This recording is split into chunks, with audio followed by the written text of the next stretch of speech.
Pues buenas tardes. Voy a poner un relojito para no enrollarme más de la cuenta. Lo primero, agradecer a Izquierda Anticapitalista la invitación,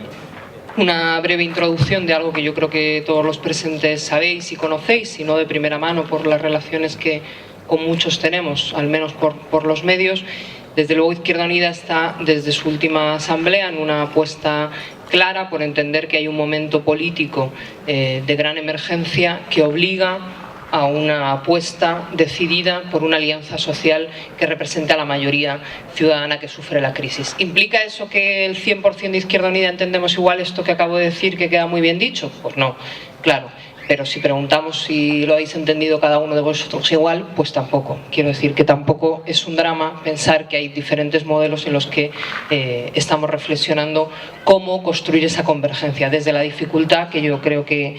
se ha visto planteada tanto por Raúl como por Mariano, y seguro que luego Marta lo hará también, que es bueno, pues una trayectoria de caminos a veces confluyentes, a veces confrontados, a veces paralelos, a veces de espaldas, entre lo que ha sido siempre el conjunto de las izquierdas en una concepción muy amplia en este país. Por tanto, yo creo que lo primero que debemos decirnos todos es, bueno, si coincidimos con que es un momento crucial en el que hay una ventana de oportunidad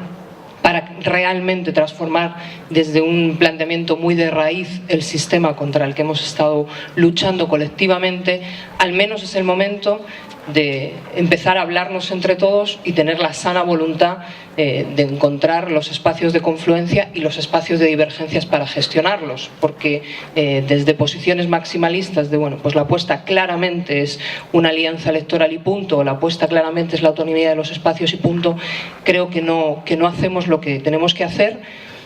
que es meter esa cuña en ese espacio de oportunidad para hacer que ese espacio de oportunidad sea cada vez más grande y más amplio. Eso desde lo que es la perspectiva de Izquierda Unida, con los procesos de convergencia y con las ideas en torno a eso. Y ahora yo os cuento un poco mis reflexiones sobre las dos grandes preguntas que planteaba Raúl, ¿no? Hago una primera parte de reflexión sobre lo que es la pregunta en sí de la mesa, matrimonios y divorcios de movimientos, que vendría un poco quizá a responder o a aportar reflexiones sobre ese primer planteamiento de debate que hacía Raúl, de las políticas que han permitido, que permiten acercar a los movimientos y aquellas que suponen lejanía. Y luego una segunda reflexión sobre el momento actual que vivimos y las reflexiones en torno al camino de si es conveniente o no conveniente, o si hay que ir todos juntos o si hay que mantener las autonomías y las diferencias. De la primera parte de la reflexión yo empezaba a pensar el planteamiento mismo de la mesa, en el que se plantea si hay un matrimonio, un divorcio, motivos de matrimonio y motivos de divorcio entre los movimientos sociales, y la izquierda dice alternativa, entiendo que partidista, y que ha optado y que ha tenido espacios de representación electoral. De esa primera reflexión creo que es un poco tramposa para un planteamiento,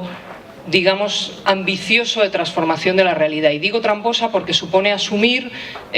un modelo de democracia en el que se supone que no estamos cómodos. Un modelo de democracia, Dios mío, este sol, un modelo de democracia representativa en el que los movimientos juegan un papel, como también lo ha dicho Raúl, de presión sobre los partidos políticos, que tienen la función de representar en las instituciones que no son las nuestras, que son las instituciones burguesas, los intereses supuestamente de una mayoría social. Esa situación de asumir de partida que cada uno jugamos un rol distinto y que el modelo único que podemos imaginar es esa democracia representativa que hoy planteamos, es un modelo en el que asumimos que el espacio político es el que toma las decisiones y que tiene, si quiere, práctica total autonomía sobre la sociedad, sobre los movimientos, sobre las organizaciones sociales, y que depende exclusivamente de la voluntad del representante, que de alguna manera se someta, bien porque la presión de movimientos o los números de los movimientos le recomiendan, si quiere seguir teniendo el apoyo de sus representados, tenerlo en cuenta, o bien por cualquier otro motivo. Pero en cualquier caso, digamos que la organización de la democracia en la que vivimos no obliga a ningún representante a tener un compromiso con los representados, y que él toma las decisiones de una manera prácticamente autónoma. En ese escenario que asumimos esa realidad, y que además yo creo que es el elemento que hemos asumido todos desde la composición de la transición en este en este país, es evidente que hay escenarios de matrimonio y escenario de divorcio, ¿no? Y el escenario de matrimonio siempre corresponde con los momentos en los que partidos y movimientos coinciden en denuncias y demandas políticas a terceros sobre los que no tienen, digamos, compromisos ni vinculación, y en eso siempre estamos de acuerdo, en exigir a un tercero que haga una cosa de acuerdo con nuestras posiciones ideológicas. Nunca nos encontramos con divorcios. Y el segundo elemento es cuando los partidos o las organizaciones políticas de la izquierda alternativa tienen espacios de poder y ejecutan las demandas de los movimientos. Eso está claro, ¿no? Sin embargo, los divorcios obviamente se producen cuando las demandas compartidas no se comparten determinadas estrategias, y eso se ha producido también en el último tiempo con ciertas actuaciones del 15M y algunos dirigentes que desafortunadamente han criticado determinadas tácticas de lucha o métodos de lucha, o los divorcios se producen, y ahí la parte, digamos, que produce más fractura y más distanciamiento, cuando las organizaciones políticas tienen una responsabilidad institucional y no responden a las expectativas de esos movimientos. Digamos que este es el escenario hasta que ha llegado la crisis. Y si lo analizamos en profundidad, en realidad, para mí el problema es que esto responde a un modelo no de matrimonio, sino casi de amantes, en el que hemos tenido alianzas tácticas para determinados objetivos, alianzas tácticas en los que los objetivos ni eran pactados previamente ni eran compartidos desde el principio, sino que tácticamente a unos y a otros nos interesaba compartir un espacio para objetivos particulares y no eran asumidos por las dos partes, ¿no? Y en ese espacio de amantes más que de matrimonio, creo que los elementos que más dificultades crean son los miedos y desconfianzas mutuas sobre las culturas políticas y los objetivos que cada uno hemos tenido y hemos trabajado, ¿no? Es evidente que no funciona igual un movimiento social con objetivos concretos en un ámbito concreto de acción, como puede ser ecologistas, que se mueven en el ámbito de la ecología política, que un partido político que tiene, además del ámbito de su definición programática e ideológica, toda una serie de estrategias, nos guste o no, que tienen que ver con obtener un respaldo electoral que le permita tener una representatividad determinada. En esa ruptura de los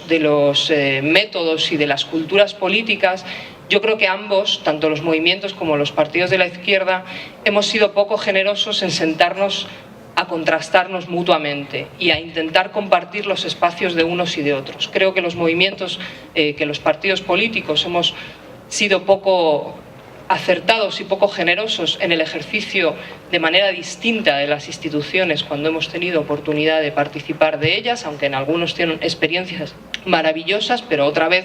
han partido de la voluntad en un determinado momento y no han querido profundizar en algo que decía Mariano, que es muy importante, que es transformar las mentalidades más allá de nosotros mismos, de quienes representamos y quienes se sienten representados por nosotros. Y creo que los movimientos también,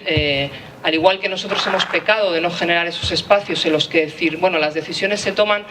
no porque tengamos miedo a lo que pueda suceder, sino porque hay condicionantes que no son manejables y no hemos sido capaces de facilitar los espacios en los que decir con claridad, estos son los problemas, estos son los límites y estas son las alternativas que nosotros tenemos. Vosotros tenéis otras, discutámosla. Eso creo que no se ha hecho con acierto, pero también creo que ha habido cierto maximalismo por la parte de los movimientos y al final lo que ha habido en conjunto es una especie de diálogo de sordos, porque estábamos hablando lenguajes distintos en los que cada uno tenía objetivos diferentes, métodos diferentes, mecanismos diferentes y perspectivas de los pasos que se estaban dando demasiado distintos, ¿no? ¿Qué implica la crisis para esta situación y estas relaciones entre las organizaciones políticas y los movimientos?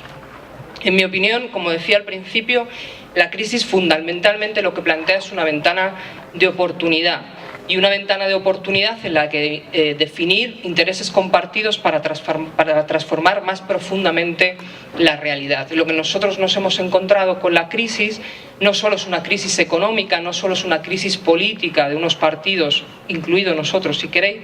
sino que sobre todo lo que hemos encontrado, lo que yo creo que es realmente la ventana de oportunidad, es una amplia mayoría social que se cuestiona si el modelo democrático construido en este país responde y tiene espacios reales para la participación democrática y para responder a los intereses del pueblo, o si está, como ha dicho muy bien Mariano, plenamente sometido a intereses que se han convertido prácticamente en el ADN del propio poder institucional y de las élites, ¿no? El hecho de que haya habido una denuncia de que la democracia no va como debería ir y de que las cosas no están funcionando no implica automáticamente que la salida a esa denuncia de situación sea una salida por el camino que nosotros creemos, que es profundizar en la democracia, que es generar más espacios de representatividad, sino que puede haber muchas salidas a eso y muchas demandas escondidas en esa, digamos, desafección ciudadana, ¿no? Lo fundamental que hay es una sensación de engaño, pero no está muy claro si la gente tiene un engaño con la situación de ahora o tiene un engaño con lo que nosotros estamos intentando, digamos, desmontar, que es con todo el conjunto del sistema, al menos del sistema desde la transición. Y en eso hay que empezar a discutir. Hay un artículo que a mí me ha parecido muy interesante, aunque algunas cosas no las comparto, como no podía ser de otra forma, en el último Viento Sur, el de junio, en el 128, el artículo de Pablo Iborra, que plantea la discusión sobre la crisis de la democracia y sobre intentar definir bien qué está en crisis y qué queremos nosotros apelar en esa crisis, para dónde queremos orientar la salida de esa crisis. Si asumimos que lo que está en crisis es el modelo de representatividad, son válidas montones de cosas que dicen muchos partidos, incluido Ciudadanos, UPyD y toda una serie de gente que lo que está planteando es introducir correcciones mínimas a un sistema para que la representatividad tenga mínimos controles, que esté de alguna manera más en conexión con los representados. Pero eso no es lo que nosotros queremos implorar. Nosotros lo que queremos poner en duda es si el sistema representativo realmente es capaz de mantenerse siempre de línea de las mayorías sociales que deberían estar detrás de las democracias. Y si nosotros planteamos que solo es posible mantener un sistema democrático del lado de las mayorías sociales con una amplia implicación ciudadana y con lo que decía también Mariano, de la transformación de las mentalidades y de conseguir que la gente se implique en su vida cotidiana, nosotros tenemos que empezar a pensar que queda mucho camino por recorrer y que lo primero que hay que asumir en eso es que nosotros mismos no nos ubicamos bien en asumir que la crisis de la democracia implica también ponernos en crisis en todo y ponernos en crisis a todos no es solo a quienes por trayectoria hemos participado de instituciones, sino que es una situación colectiva en la que cada uno de nosotros ha jugado un papel en el modelo de relación social que se ha establecido en esta sociedad. Y al no valer ese modelo actual y a estar en crisis, todos nuestros papeles tienen que ser redefinidos. ¿Qué quiero plantear con esto? Pensemos si los movimientos son capaces o han sido o hemos sido, igual que la izquierda alternativa, de representar realmente en nuestro actuar cotidiano a la mayoría social que decimos querer representar. Esa es la primera pregunta. Y la segunda es si hoy, con la crisis que estamos sufriendo, somos capaces de aglutinar y de llamar a la movilización y a la participación a amplísimos sectores que son los que realmente están sufriendo la crisis. Si la crisis de la democracia implica que lo que nosotros queremos es aprovechar la oportunidad para una mejora de la democracia y para una mayor implicación de la ciudadanía, es por ahí por donde tenemos que empezar a reflexionarnos a todos nosotros. ¿Cuál es el problema que tiene esta reflexión? Que no podemos parar el mundo y decir, párese, vamos a reflexionar y cuando tengamos una resolución, ahora que tenemos una oportunidad, vayamos adelante. Obviamente sigue habiendo agendas políticas, sigue habiendo elecciones, sigue habiendo espacios que disputar, sigue habiendo peleas que demandar cotidianamente. Y el debate actual es cómo, de alguna manera, somos capaces de acompasar un movimiento amplio de acumulación de poder y de construcción de un nuevo sentido común desde los movimientos, los partidos y los propios cambios de los modelos de relación institucional. En eso yo creo que lo primero, y alguna vez hablando con Miguel sobre todo, creo que lo primero es empezar a ser sinceros entre todos y decirnos claramente cuáles son las dificultades que cada uno en su espacio de intervención política tiene para este camino, ¿no? Y yo creo que ahí las organizaciones políticas tenemos dificultades, pero los movimientos también. Nosotros tenemos dificultades serias en un cambio radical de una cultura política que tiene que asumir que no se orienta a la selección de representantes para representar a otros, sino que realmente volvamos a creernos que hay una articulación política para transformar desde los ámbitos en los que nos movamos. En eso claramente lo que hay que nosotros deberíamos asumir es que en la medida en que llamamos a los movimientos, a la ciudadanía, a participar con nosotros o a votarnos o a estar de nuestro lado, tenemos que asumir que eso hay que devolverle una implicación en los procesos y en los proyectos, y eso implica necesariamente una pérdida de autonomía en la toma de decisiones. Un asumir que nosotros, si no queremos un modelo representativo, es porque estamos dispuestos a compartir las decisiones políticas que nos toca asumir. Eso es complejo, pero esa es nuestra parte de asumir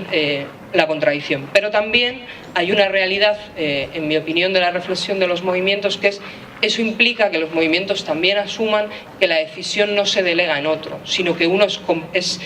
digamos, no cómplice, pero al menos tiene que compartir las decisiones si quiere participar de ellas. Y para compartir las decisiones hay que asumir contradicciones, que es la madre del cordero, en mi opinión, de la política, que es en lo cotidiano saber cada una de las decisiones que uno toma, dificultades, posibilidades, cuál es lo mejor, cuál es lo ideal y cuál es lo posible, que es en el marco en el que uno siempre es más difícil moverse. Y la clave de esa posibilidad, y ya con esto termino,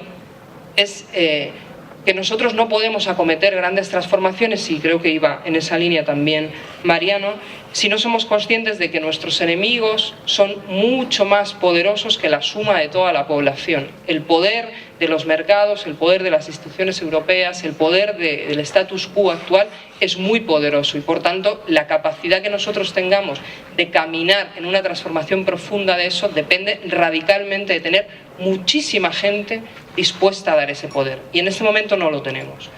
¿Qué implica llamar a mucha gente, ir dando pasito a pasito, ir entendiendo la cotidianidad de la gente e ir asumiendo que el sentido común todavía está muy lejos de nuestros planteamientos y que todavía tenemos mucho camino por recorrer en sumar conciencias y en cambiar y transformar esas conciencias? Porque si no, nos estaremos poniendo a todos, nosotros a los movimientos y los movimientos a los partidos, exigencias inalcanzables para unos y para otros. Y creo que nos haríamos un flaco favor y sobre todo cerraríamos esa pequeña ventana de oportunidad que ahora tenemos abierta, que no será eterna y que es el momento de intentar meter la cuña para abrirla del todo. Nada más, gracias.